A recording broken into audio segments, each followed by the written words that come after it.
Assalamualaikum warahmatullahi wabarakatuh, Tabi pun. Selamat berjumpa kembali dengan saya Trio Santoso. Pada perkuliahan kali ini kita akan membahas tentang GPS atau Global Positioning System. GPS sendiri merupakan sebuah teknologi navigasi memposisikan suatu benda secara akurat, dan teknologi ini sebenarnya diawali perkembangan kebutuhan pada saat Perang Dunia. Baik, kita akan masuk pada slide pertama mengenai pengertian GPS. GPS yang merupakan singkatan dari Global Positioning System atau sistem pemposisian global, merupakan suatu sistem yang dapat menunjukkan posisi suatu benda di atas permukaan bumi secara tepat dan akurat dimanapun di atas permukaan bumi atau di semua tempat pada kondisi dan setiap waktu. GPS merupakan sistem navigasi yang dapat dikatakan sangat modern saat ini dan juga merupakan produk dari Amerika Serikat, sehingga dia penggunaannya dikontrol oleh Departemen Pertahanan Amerika Serikat. Kemudian GPS itu sebagai bagian dari sistem navigasi sebenarnya merupakan perkembangan dari sistem-sistem navigasi di masa lampau, di mana para player-player pada zaman dahulu kala menggunakan sistem navigasi menggunakan bantuan dari perbintangan atau rasi bintang. Mereka melihat posisi rasi bintang sebagai petunjuk arah maupun petunjuk posisi mereka saat tertentu di pelayaran. Kemudian dengan berkembangnya juga navigasi kompas, di mana dapat menunjukkan arah utara dari bumi. Kemudian terdapat navigasi sextant atau memperkirakan sudut tinggi bintang, bulan, dan matahari di atas horizon, sehingga keduanya dikombinasikan untuk dipakai pada sistem pelayaran. Tetapi kelemahan dari kombinasi navigasi ini adalah kesulitan dalam menentukan posisi garis bujur. Selanjutnya terdapat juga alat bernama kronometer yang mampu memberikan informasi posisi garis lintang, yaitu lintang utara dan lintang selatan. Namun penggunaannya masih sebatas penentuan garis lintang, posisi garis lintang tersebut. Kemudian juga ada ground based radio navigation system yang digunakan oleh pihak sekutu pada saat Perang Dunia Kedua, namun tingkat keakurasiannya ini sangat rendah, hanya untuk area-area tertentu saja. Kemudian berkembang sistem GPS dikembangkan selama Perang Dingin antara Uni Soviet saat itu dengan Amerika, yang menghasilkan suatu kombinasi teknologi yang disebut Global Positioning System tersebut, di mana cakupannya ini sangat luas dan banyak digunakan untuk operasi-operasi militer oleh pihak Amerika Serikat dan sekutu, di mana sistemnya merupakan gelombang radio dengan frekuensi tinggi, di mana gelombang radio ini dikunci dengan beberapa kode-kode sinyal, sehingga tidak mudah terlacak oleh pihak lain. Kemudian komponen dari GPS ini sebenarnya dibentuk dari beberapa komponen-komponen yang secara simultan bekerja atau saling bekerja sama, di mana terdapat satelit di angkasa, beberapa satelit. Amerika sendiri memiliki sekitar 24 satelit untuk mendukung sistem jaringan GPS ini.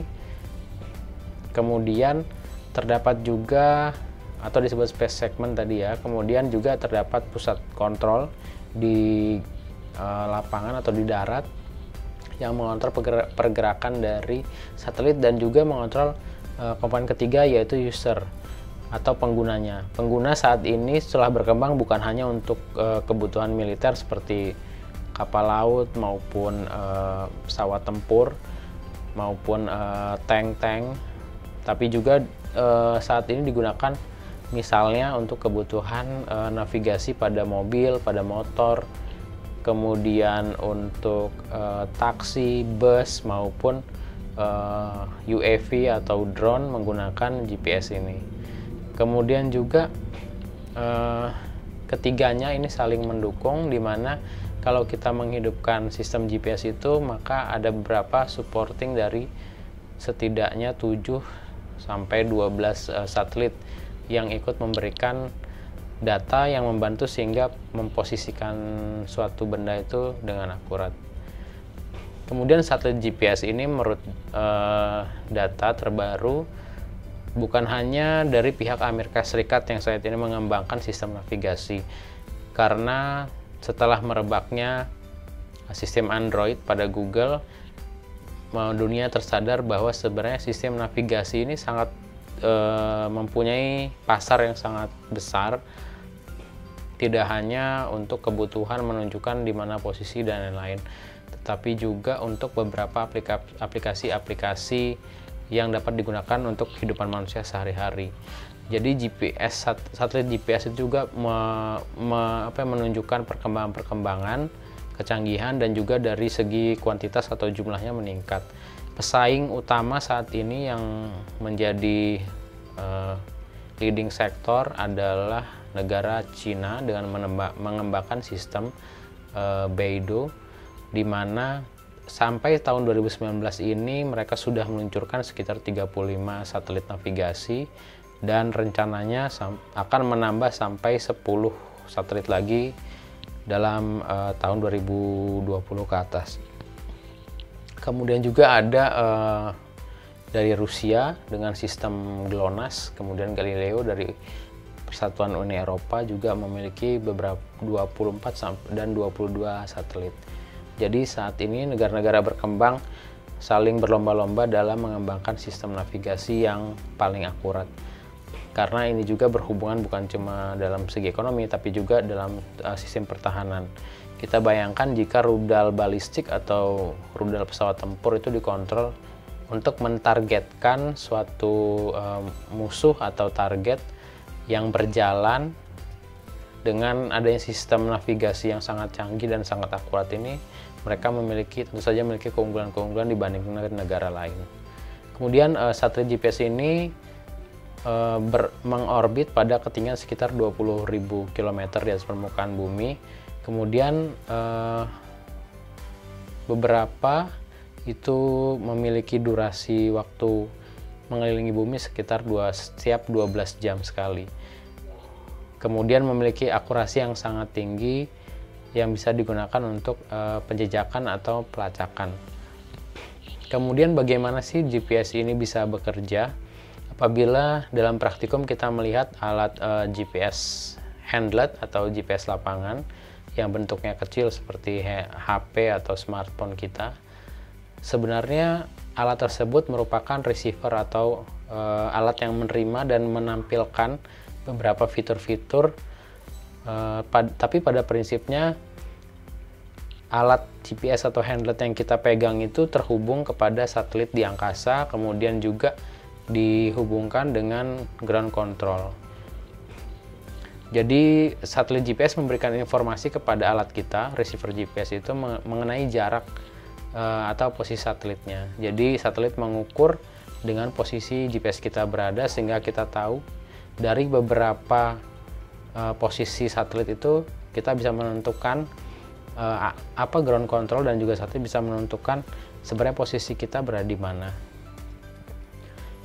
Kemudian semakin banyak sinyal yang kita terima, jadi sinyal satelit yang semakin banyak kita terima itu dapat mempengaruhi tingkat akurasi. Jadi semakin banyak satelit yang mensupport GPS receiver kita itu, maka posisi kita akan lebih baik.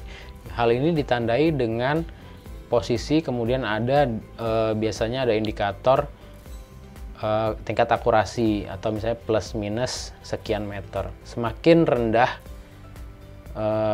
nilai dari plus minusnya itu menunjukkan bahwa posisi kita semakin akurat.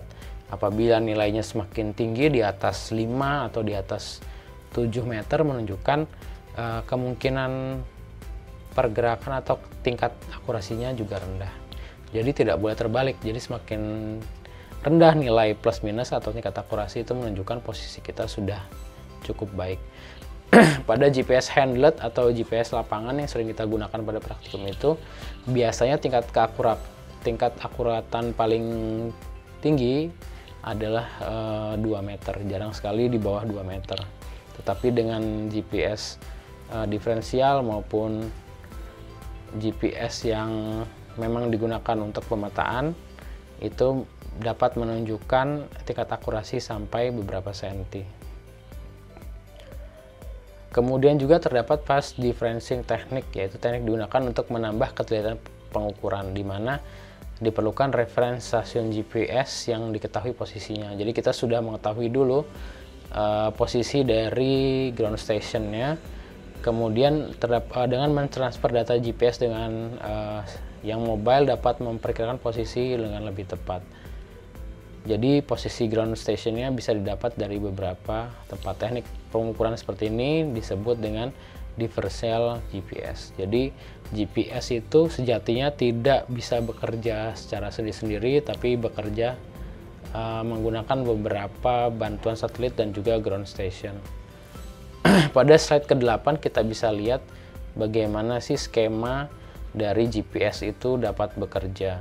Jadi user atau penerima yang bergerak itu pun dapat menerima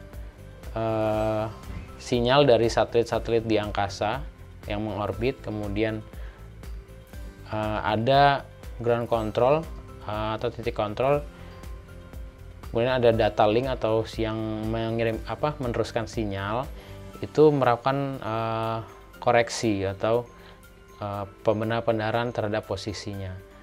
Jadi dengan teknologi GPS ini kita dapat menentukan posisi yang paling akurat. Semakin banyak satelit yang terbaca yang mendukung receiver kita, maka akan semakin baik. Kemudian pada slide ke-9 kita dapat lihat contoh dari sistem navigasi pada kapal laut dengan menggunakan 4 referensi sasaran GPS. Ini skemanya. Jadi beberapa negara, apabila kapal tersebut berada di tengah-tengah negara, di antara beberapa negara, dia akan mengirimkan sinyal, dan beberapa ground station ini akan kemudian menghitung rata dan menentukan posisinya.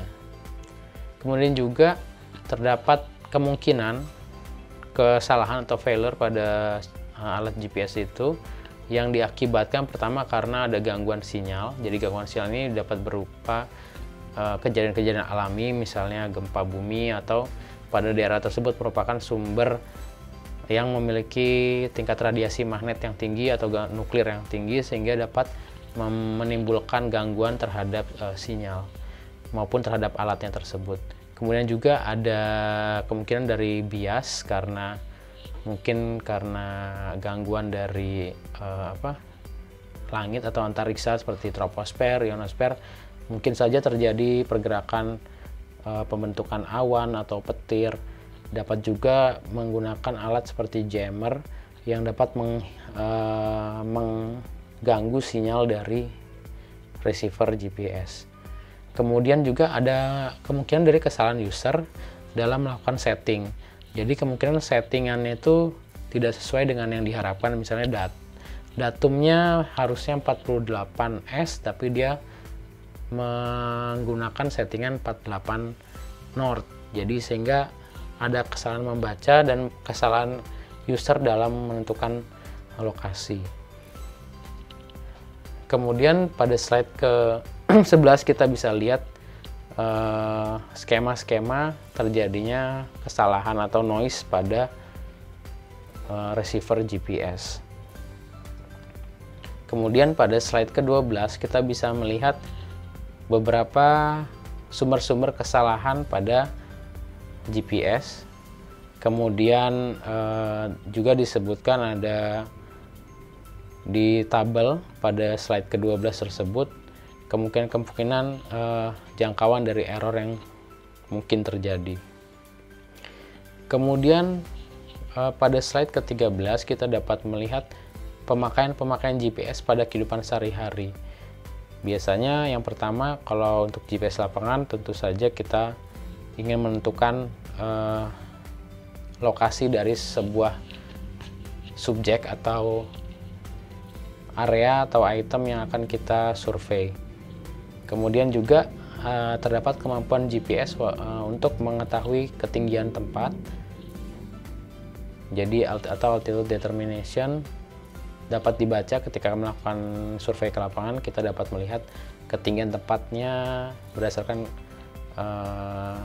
di atas permukaan lautnya berapa. Namun saran dari kami adalah sebelum melakukan survei, terlebih dahulu GPS itu dilakukan kalibrasi.